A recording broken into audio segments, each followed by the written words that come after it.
কবরস্থানে যান তো, একটু যাবেন, একটু গেলে আখিরাতের কথাটা স্মরণ হবে। ওখানে ছোট শিশুরা শুয়ে আছে, কিশোর যুবকরা আছে, আপনার মতো তাকড়া মুরব্বীরা আছে। এরা এই এলাকায় থাকতো, এরা আকাশ থেকে নেমে আসে না, এই এলাকার সন্তান আজ নাই। সার্টেন পিরিয়ড শেষে আপনিও থাকবেন। This is the nature of life, this is the circle of life. ছোট্ট শিশু হয়ে এসেছিলেন, শৈশব, কৈশোর, প্রৌঢ়ত্ব। আগে ছিলেন সিঙ্গেল, বিয়ে করে হয়ে গেলেন ডবল।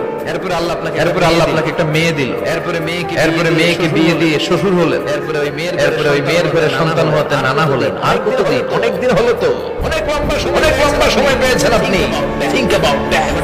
এবার যাওয়ার কথা ভাবেন, আখিরাতের সামানের কথা ভাবেন। ফিরে যেতে হবে।